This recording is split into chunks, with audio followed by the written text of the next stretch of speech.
Comme de nombreuses autres personnes, Hugo Frey a été particulièrement marqué par les atrocités de la Seconde Guerre mondiale.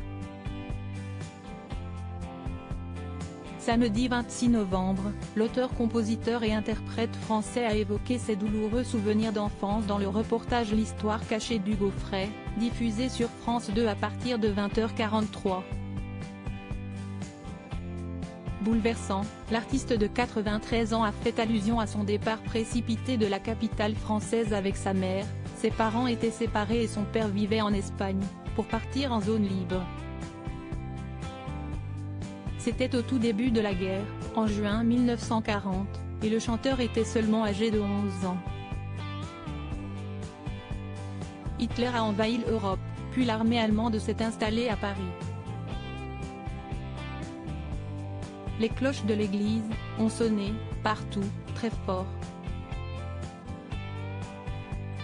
La guerre était perdue, s'est remémoré Hugo Frey dans le reportage. Dès le début de l'occupation, sa mère a décidé de l'emmener en zone libre, le plus vite possible.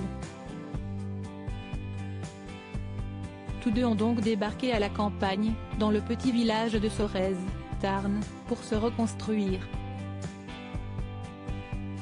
Hugo Frey: on écoutait de la musique, on n'était pas malheureux sur place, la mère et le fils ont loué une maison, où ils ont passé 4 années de guerre, comme l'a précisé le célèbre artiste dans le même reportage. En dépit du conflit et du divorce de ses parents, la vie du jeune garçon était douce à Sorèze. La majorité des Français souffraient, à ce moment-là. Nous, honnêtement, on ne souffrait pas, a longuement détaillé le chanteur. On n'entendait pas les bombes, on ne voyait pas la guerre, il n'y avait pas la télévision. On écoutait de la musique, on n'était pas malheureux. Un jour, la vie d'Hugo Frey a changé à tout jamais. Bravant les risques, sa mère a fait acte de résistance en acceptant de cacher chez eux un jeune juif alsacien nommé Edmond, qu'elle a chargé de cuisiner.